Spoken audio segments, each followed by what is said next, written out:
After ng matinding quarterfinal series sa PBA, walang pahinga sa pagko-coach si Coach Tim. Ngayon naman sa ating national team na siya nagfo-focus. Malapit na kasi ang friendly tournament ng Gilas sa Doha, Qatar.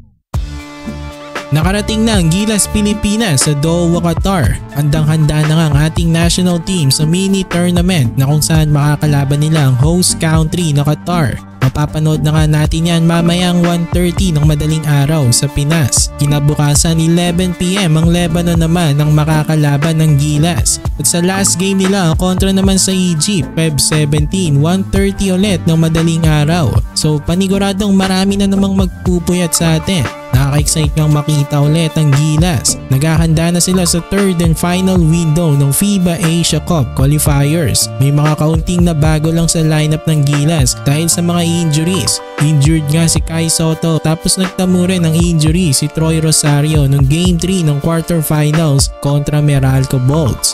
At ayon kay Coach Tim, pati rin si Dwight na injured din sa kanila namang training.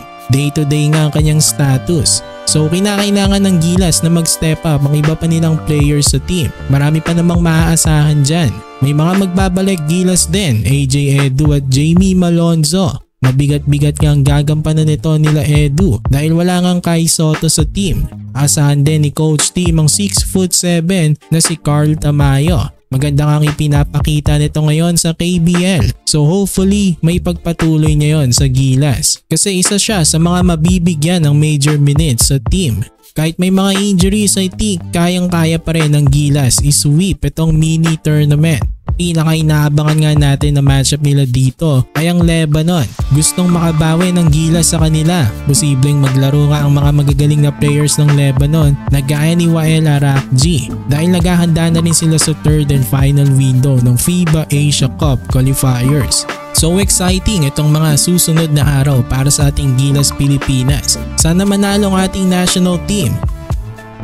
So kung gusto nyo ng mga Gilas content, mag-subscribe na kayo sa JB Buckets.